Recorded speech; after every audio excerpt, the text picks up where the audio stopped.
Чтобы мы не потеряли друг друга, обязательно подписывайтесь на мой телеграм. Все ссылки под видео. Всех жду. Я крепко сжала в руке бумажку с датой моей смерти. Ее сунула мне незнакомая девочка. Сначала она долго-долго смотрела на меня, потом достала из рюкзака блокнот и сделала запись.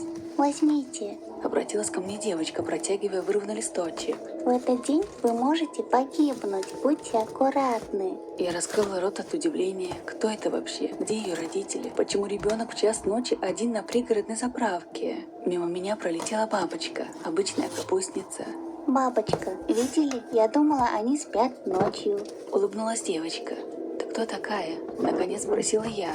В этот момент к нам подбежала женщина, видимо, мать девочки. «Ира, я же сказала, чтобы ты в машине сидела». Женщина с тревогой взглянула на лист из блокнота, зажатый у меня в руке. «Подождите, это шутка какая-то? Ваша дочь меня немного напугала своим странным предсказанием». Я снова посмотрела на девочку.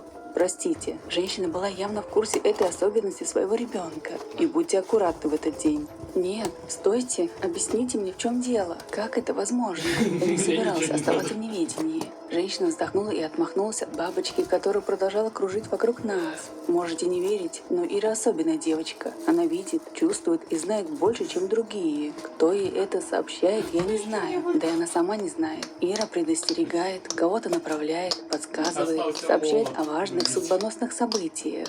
Женщина серьезно посмотрела на меня и кивнула на листочек. Не игнорируйте эту дату. Я обратилась к девочке. Ты сказала, что я могу, они точно умрут, да? То есть избежать гибель точно можно. Получится? Если бабочка взмахнет крыльями в одном месте, в другом это может вызвать бурю. Ира указывала пальцем на бабочку, которая порхала под желтым светом фонаря. «Значит, необходимо, чтобы насекомое хлопнуло крыльями там, где надо?» Уверенно сказала я и рванула к своей машине. В голове, конечно, хаос. Не хотелось мне верить в то, что сейчас услышала. Но мерзкая тревога уже заползала внутрь меня и начала расти. А еще меня пугала близость этой даты. До нее 5 дней. День первый. Я проснулась в отвратительном настроении. Хорошо, что у меня отпуск, и можно закрыться ото всех в квартире. Но довольно ранний телефонный звонок нарушил все мои планы. Алло. Добрый день. Ваш номер был выбран случайным образом, и мы дарим вам скидку на прохождение. Я угрюмо убрала телефон от уха и нажала отбой. Однако успела услышать, что мне досталась скидка на полное медицинское обследование. А если это знак? Надо провериться. Вдруг что-то не то с организмом. Подойдя к окну, я посмотрела на летнее утро. Палисадник у подъезда, которым занималась соседка-пенсионерка, благоухал. Там уже собрались пчелы и бабочки. Меня передернуло. Не раздумывая, я позвонила в клинику и записалась на прием. День второй. Милая девушка на ресепшене объясняла мне, как все пройдет. Я слушала вполуха. Мое основное внимание было направлено на вышивку, которая красовалась на кармашке ее медицинского халата. Бабочка. Аккуратная, розовая, только контур. Красиво и очень тревожно. Они преследуют меня, и девочка мне сказала, взмах крыла бабочки на одном конце света может обернуться ураганом на другом. Вот так я и пойду куда-то в страшную дату, которую мне напророчила девочка. А глупая бабочка взмахнет крылом слишком сильно. День третий. Вернулась я из клиники, уставшая и немного разочарованная. Здоровье у меня в полном порядке, значит, оно не подведет, и дело будет в какой-то случайности. Это я точно проконтролировать не смогу. Только деньги зря потратила. Я еще раз посмотрела заключение врачей и сунула бумаги в сумочку. Конечно, я могу в этот день быть дома. Конечно, я могу быть в этот день дома. Но ведь и в квартире могут быть опасности. Соседи с верхнего этажа забыли, когда видели мир трезвыми глазами. Кто знает, что они могут сотворить с газовой плитой. Или, например, мои мысли остановились. В открытую форточку влетела бабочка и опустилась на комод. Господи, пусть она взмахнет крыльями там, где надо, и тогда, когда надо, чтобы я осталась жива. Вырвалась у меня. Зачем ты прилетела? На комод с документами села. Документы. У меня есть 2 воинствующие двоюродные тетки. Обеих не особо жалую, но одна здорово выручила меня в свое время. Если уж и случится что-то, то пусть квартира и машина достанется именно ей. Значит, идем к нотариусу. День четвертый. Девушка, я же звонила утром, записывалась. Мне нужно сегодня, завтра может быть уже поздно. Я свирепо смотрела на растерянную юную особу, которая поглядывала на экран компьютера. Мне было абсолютно все равно, что у девушки этой фамилия Бабочкина, о чем сообщал ее бейджик. И были совершенно безразличные серые цепочки, на концах которых сидели изящные золотые бабочки. Этих насекомых так много в последнее время, что я уже и привыкла к странным совпадениям. Побледневшая Бабочкина оправдывалась и обещала совсем разобраться. Нужно было только дать ей немного времени. «У меня нет этого времени». Тут я обратил внимание, что на сгибе локтя у нее приклеен пластырь. «Девушка, вы болеете? Тогда оставайтесь дома. Ваша невнимательность дорого стоит. Вы в конце концов в кабинете нотариуса работаете. С документами». Я плюхнулась на диванчик и посмотрела на мужчину, сидящего рядом. «Вы видели? Видели?» Я уже завелась, и остановить меня было трудно. Она меня не записала, а сейчас выгоняет. Если плохо себя чувствует, пускай сидит дома или лечится. «Я вас не выгоняю, пожалуйста. Пойдемте со мной». В системе была какая-то неполадка. У меня не отображались данные. Бабочкина поднялась и бежала за стены, проводила меня в кабинет к нотариусу. День 5. Я почти всю ночь не спала. Все думала, как бы мне от смерти спрятаться. А потом решила, что все-таки выйду к людям. Ведь если что, в квартире меня не скоро обнаружат. Ближе к середине дня я собралась, закинула на плечо сумочку и вышла из своей квартиры. Уютное кафе недалеко от дома казалось мне идеальным убежищем. Там безопасно, на виду у людей, ехать никуда не надо. Осталось только благополучно добраться туда пешком. Я знаю, что у машин существуют слепые зоны. Я знаю слепые зоны своего авто, но не знаю, какие они у мусоровоза. Его водитель, может быть, тоже не знал.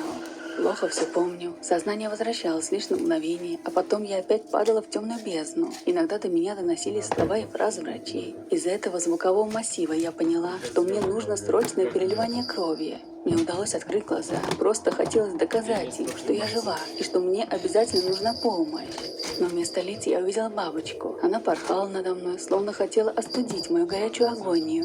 «Сумочка тут, документы, еще результаты обследования, группа крови и...» «Плохо. Первая отрицательная. Подойдет такая же». Я снова закрыла глаза, и далекие голоса врачей стали почти не слышны. В тот момент я успела подумать, а много ли в нашем захолустном городке доноров с такой же группой крови и резуса. Я открыла глаза, все белое. Я в раю. Мой язык еле поворачивался. Нет, в палате интенсивной терапии. Надо мной склонилась женщина. Жить будете, но оклемаетесь не скоро. Авария страшная была. Доктор сейчас подойдет. Кстати, повезло вам попасть под мусоровоз рядом с отделением скорой. А еще больше повезло, что на станции проливания крови была нужная. С таким редким сочетанием беречься надо. 2 месяца спустя.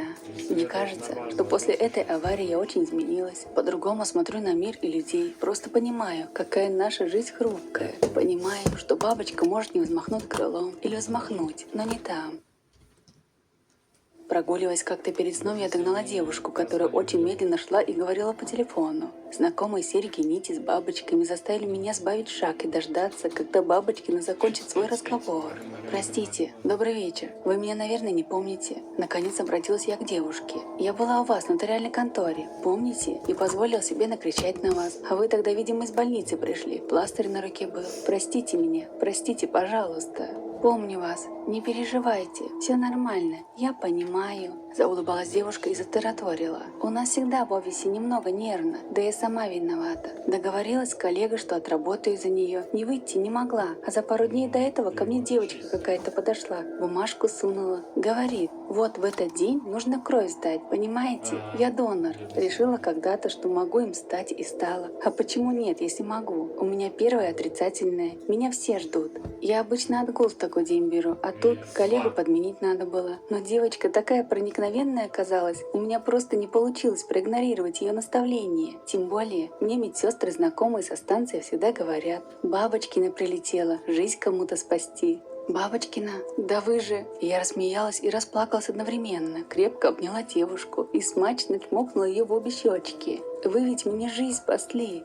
Махнула моя бабочка крыльями и прилетела туда, куда нужно. Девушка удивленно улыбнулась, а я в тот момент решила, что тоже могу сдавать кровь. А почему нет, если могу?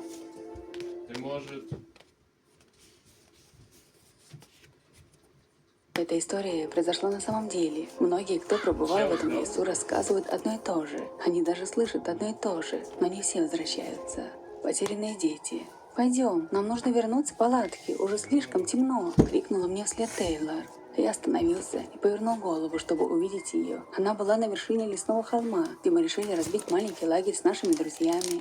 Дюк – интересный, мрачный парень с жутким чувством юмора. Эвелин – вдохновитель нашей группы. Элегантная Тейлор и я – 4 друзей. Я опустился вверх по каменистому утесу. Наконец добрался до места, где мои друзья сидели и истерично смеялись вокруг пылающего костра. Дюк закончил рассказывать очередной анекдот и, немного улыбаясь, наблюдал, как Эвелин безудержно смеется. Даже Тейлор изо всех сил сдерживалась, чтобы не последовать примеру Эвелин. Я покачал головой и попытался привлечь их внимание. Они наконец заметили меня и, все еще смеясь, жестом пригласили меня сесть. Через несколько минут смех наконец утих. Стало слышно лишь потрескивание дров. Затем Эвелин повернулась в мою сторону. «Давай, теперь ты должен рассказать историю». Она кинула камень в костер, и он послал в ночное небо искры. «Серьезно? Ведь это ты у нас главный рассказчик здесь, разве нет?» Я схватил большой зефир из мешка и сунул его в огонь. Дюк поддержал меня. «Хорошо, я расскажу одну историю». Эвелин устроилась поудобнее на камне. Историю, которую я вам сейчас расскажу, вероятно, произошла прямо здесь. Она наклонилась ближе к нам, чтобы посмотреть каждому в глаза. Все началось в летний день, около 4 лет назад. Несколько семей согласились пойти в поход вместе и решили идти сюда.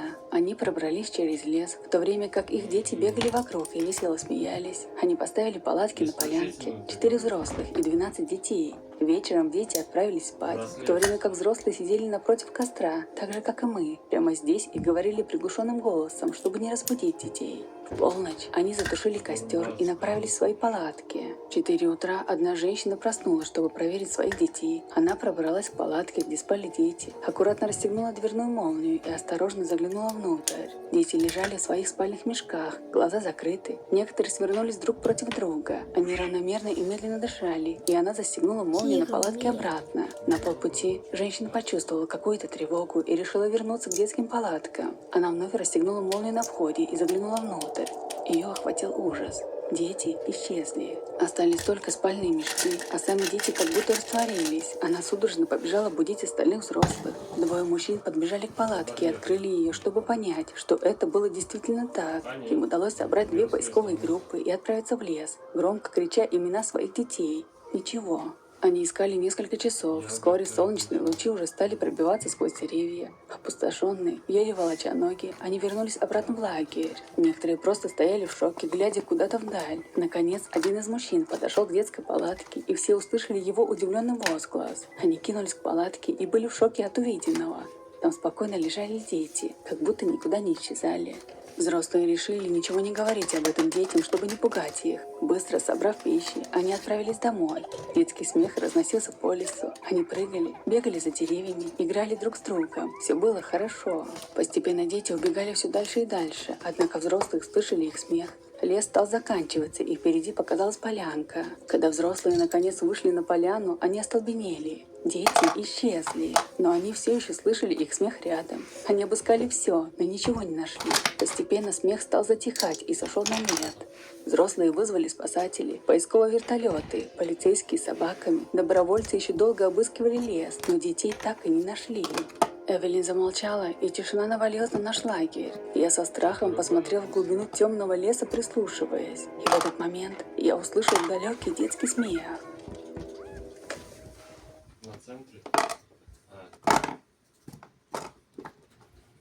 Никогда и ничего не поднимай на перекрестке дорог. Чужую беду себе заберешь, чужие болезни к себе привяжешь. 6:30 утра. Высокая черноволосая девушка легко сбежала по ступенькам вниз ко входу в метро, обгоняя толпу людей, проскочила турникет и заспешила вниз к вагону, чтобы занять свободное место себе и своей подруге, упитанной Иринке, которая не могла быстро ходить. А если не поспешить и не занять местечко, то придется стоять в плотно набитом вагоне. Девушка заскочила в вагон, отыскала глазами 2 рядом свободных места, села сама и поставила рядом с собой рюкзак. Она заняла место для своей подруги. А вот и раскрасневшая Ира. Она поискала глазами подругу, улыбнулась и поспешила к ней. «Жень, смотри, что у меня есть!» Улыбаясь, прошептала Ира, едва усевшись, и сунула руку с растопыренным пальцем к лицу своей подруги. «Ух ты!» — восхитила Женя, рассматривая массивное кольцо с голубым камнем на пальце у своей подружки. «Неужели Толик подарил?» «Не угадала!» – захихикала Ирина. «Нашла!» «Нашла?» – не поверив, переспросила Женя. «Да!» – утвердительно кивнула Ира. «Выйдем из метро, и я тебе расскажу!» Представляешь, тараторила Ира. Вышла я вечером на балкон, сижу себе и вдруг вижу, что идет какая-то женщина. Дошла она до угла, а моя квартира как раз угловая, и пошла на дорогу. Стала прямо на середине перекрестка и стала что-то бормотать. Я сначала хотела ей крикнуть, чтобы она ушла с дороги, и что на этом перекрестке кучу людей сбили, но не стала кричать. А она стоит и бормочет. У меня хоть и второй этаж, но все равно ничего не слышно. Побубнила она, а потом бросила что-то через плечо. «Через какое плечо?» – перебила подругу Женька.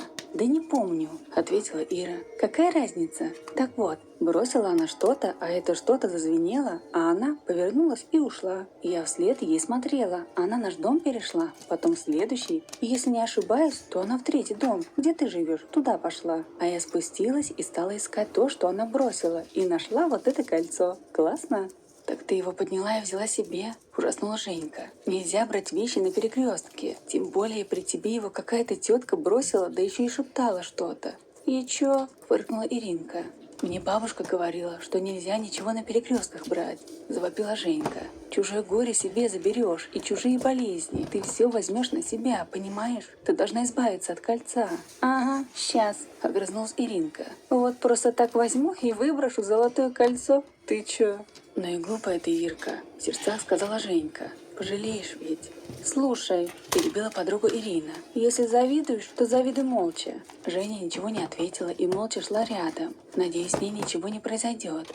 3 дня пролетели незаметно, и Женя с Ирой больше не разговаривали о кольце. А на 4-й день Ира не вышла, как обычно, утром, и, усевшись в метро, Женя набрала ее номер. Абонент был недоступен. «Ладно, после работы к ней зайду», — подумала Женя и до вечера забыла о подруге. Вот на этом все. Всем пока.